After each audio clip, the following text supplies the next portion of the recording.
Fat loss is simple, but it's not easy. That is a false statement, just so you know. And I heard somebody say that yesterday. Before we go any further, what does simple mean?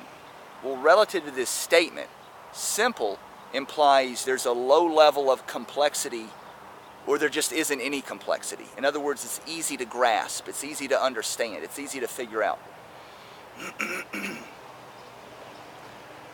Easy. What does easy mean relative to this statement? Easy implies a low level of effort. There's not much work involved. It doesn't require much effort.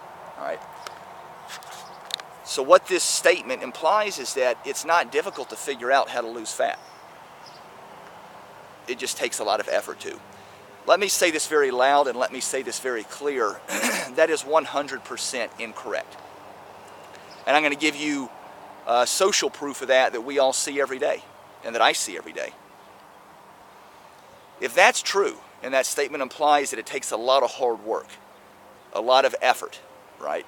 It's not easy to lose fat. But the idea is simple. It's not hard to figure out. Let me tell you why let me give you some great social proof indicators that that's incorrect. Go to any gym, fitness club, workout center, sports club in the universe. You're going to have people there, a core group of people that are in there 5 days a week, 4 days a week, 6, sometimes 7 days a week doing spinning class, cycling class, boot camp. Go to any CrossFit box. They're running on the treadmill. They're doing elliptical. They're doing a recumbent bike. They're doing rowing machine. They're working with a personal trainer. They're doing walking lunges, burpees. I mean, whatever exercise, group exercise, one-on-one or by themselves. And you're going to see the same people in there 3 days a week, 4 days a week, 5 days a week, 6, sometimes 7 days a week. And 99% of these people are overweight. No, they're not obese necessarily, but they got 10 pounds to lose, they got 20 pounds to lose. What's going on? They're in there all the time, they're busting their butt, they're working their ass off. In fact, if you come back 6 months later or 3 months later or 1 month later, a lot of those people, well, not a lot, all of them aren't really going to make any progress, and some of them are actually going to regress. I remember years ago I was at a LA Fitness sports club, and I'll just give you one quick example. There was a girl, she was a younger girl, probably in her early mid-20s. Nice little figure, not bad at all, and she would run on the treadmill every day. Almost an hour. I would see her running up and down the street of the neighborhood that was near to the LA Fitness, multiple days a week. I ended up going to a different gym, and I remember driving down the road and see her running down the road about a year later. She looked like she gained about 5 or 6 pounds. You're like, well, that doesn't mean anything. Maybe their diet's bad. Well, here's the thing about it, guys. If you ask this core group of people that we see in the gym, doing spinning class, doing body pump class, doing group exercise, working with personal trainers, Stairmaster, treadmill, doing the rowing machine, elliptical. If you ask them, what is your diet like? 99% of those people are going to say, I eat clean. You know I'm right. They're going to say, I eat clean. Or they're going to say they follow some type of a fad diet. Not all of them, but most all of them are going to say that. And this goes back to the original statement. If fat loss is simple, but not easy, why do the people that work their ass off the most in the gym make the least progress? Yeah, there's a couple that'll lose 20 or 30 pounds, but they just gain it back. They just gain it back, and y'all know I'm right. We've all seen people that might drop 20 or 30 pounds, they'll get motivated, but the weight just comes back 6 months later, a year later. If fat loss is simple but not easy, why are there so many people that are 10 pounds, 20 pounds, 30 pounds overweight? They're not obese, but you know what I'm talking about. Got the flabby love handles, got a lot of fat pockets around their upper thighs, kidney region, low belly, stubborn belly fat. Not obese, but you know what I mean. 10, 15, maybe 25, 30 pounds overweight. But they're working their ass off. You go to any spinning class, you go to any 9:30 a.m. spinning class, and you know I'm right. over half the class are overweight women, borderline obese, wearing their little spandex shorts and their little spinning class shoes, towels around their neck, right? Have had no breakfast yet, already 10:30 a.m., hadn't eaten a thing. What's going on? Fat loss is simple, but it's not easy. It requires a lot of work. Then why are the people that work the hardest in the gym, right? Why are the people that do the most cardio, 5-6 days a week, spinning classes, boot camp classes, why can't they make progress? Well, the answer is very simple, is because fat loss is not simple. Fat loss is very complicated. It is a complex, absolutely complex topic, protocol. No, you're wrong. And that's the battle cry. Yet you're wrong. It's all about calories in versus calories out. I lost 12 pounds. I lost 6 pounds last month. I lost 30 pounds just eating less. Right, and you're going to gain it all back. Let me tell you why. If you cut calories, you can lose weight. If you play the calorie balance equation and you're in a deficit, sure, you will lose weight at first. My friends, the fastest way to slow down your metabolism is to eat less. The fastest way in the world to decrease your metabolic rate, which is the rate at which your body burns calories, is to reduce what you eat. There is no faster way. There is no faster way to slow down your metabolism than to cut calories. Are you saying you should eat in a caloric surplus to burn fat? What I'm saying is that the best way to burn body fat is to boost the metabolism. And there are some people that will absolutely, in fact, I'll say most people will need to eat more food to boost their metabolism. Does that mean more calories? In some cases, yeah.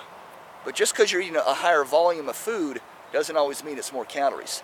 And if the calories are from, and no, you shouldn't count calories or macros, no.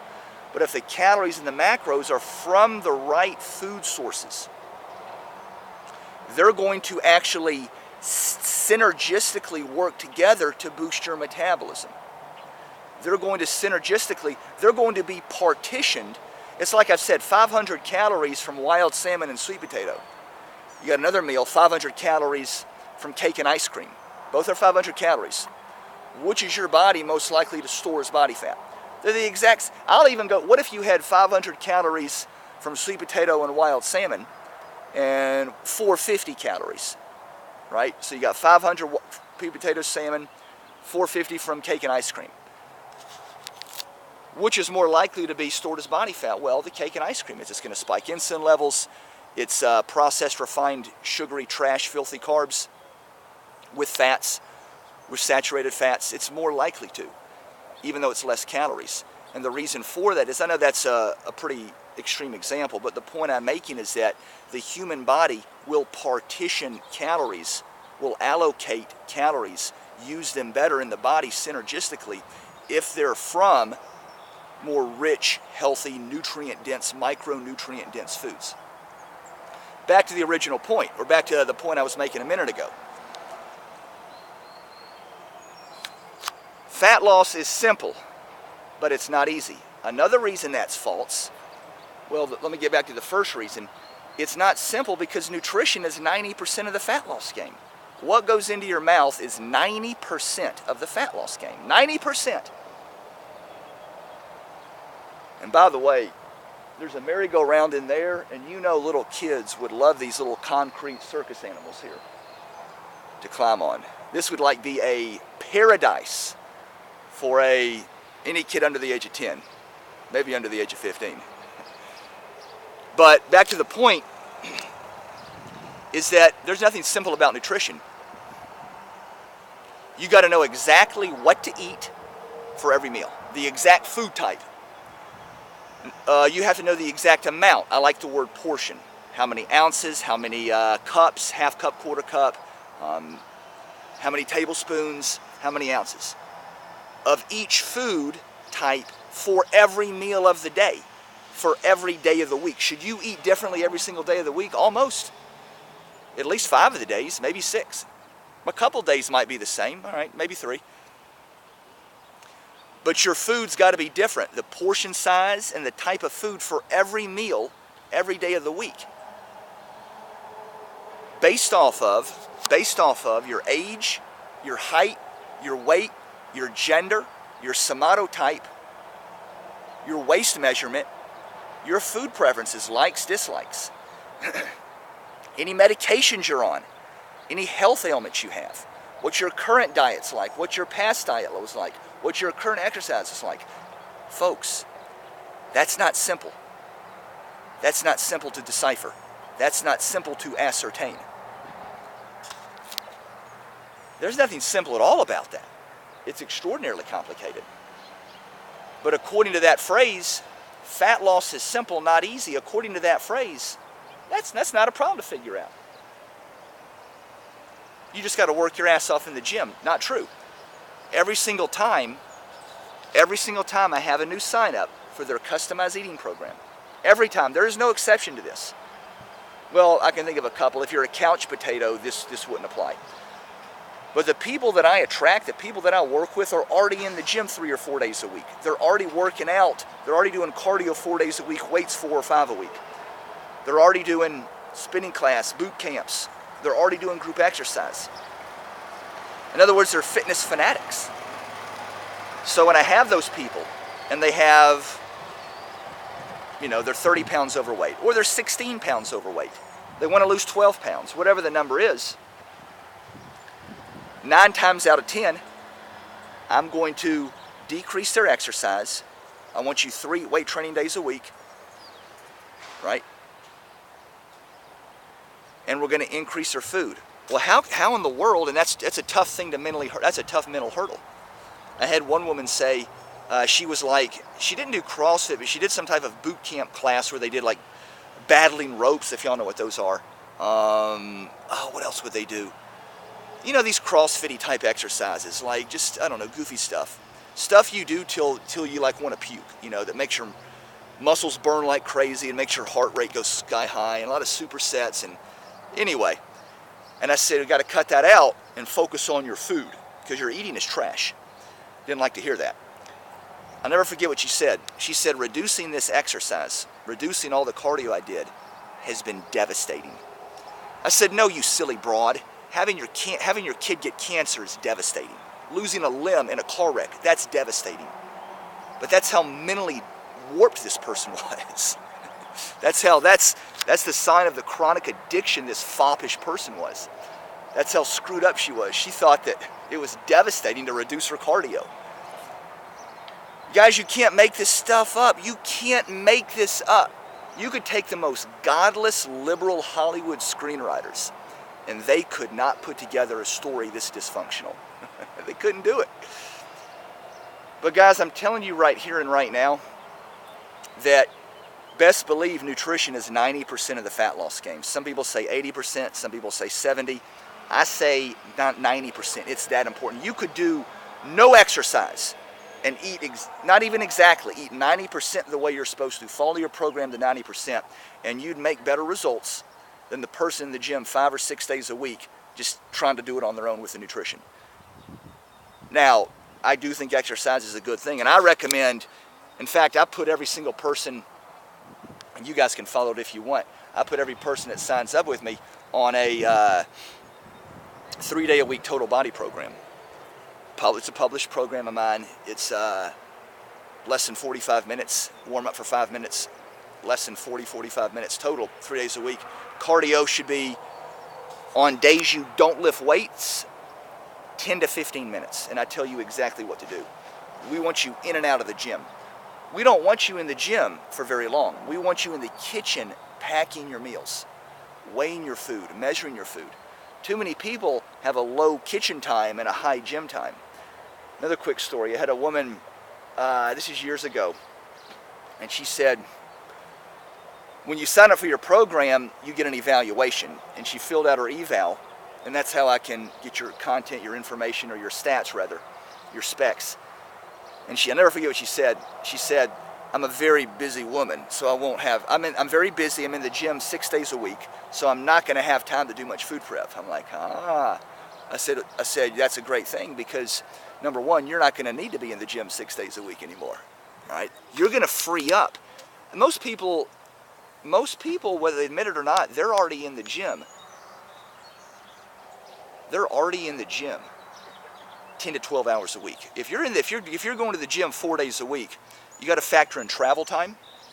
You got to factor in changing your clothes, taking a shower afterwards, putting your makeup back on, and yes, you better shower after you work out. You better shower. Don't dare say you don't. Maybe it's at home, maybe it's at the gym. Irrespective of that, that's time that's from your workout, from your exercise routine, right? So if you're going from 6 days a week at the gym down to 2 to 3, number one, you're going to save 2 hours a week in travel time. You're like, well, I work out at home. Okay, that's fine too. You still got to warm up. You still got to change clothes. Guys, you're not getting out of your shower. You still better shower after. Don't you dare come to me. You guys want to dodge the fact you're showering after you work out. You better shower after you work out.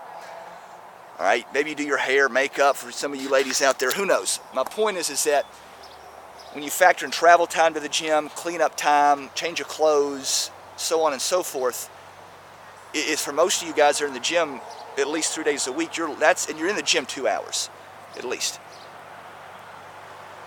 When you factor all that in, and when I say gym, it could be a track. It could be working out at home. It doesn't have to be a gym a commercial gym. It can be a home workout center. It could be a high school. It could be a park like this. Look at this big field out there. You could run sprints out there or do jumping jacks or something.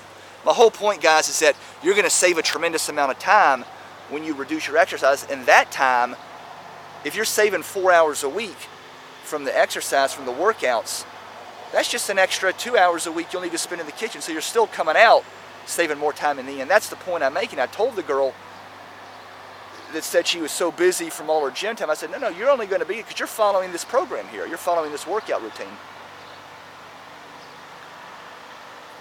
And you can take all that free time and dedicate it towards food prep. Food prep, what goes in your mouth is 90% of the fat loss equation.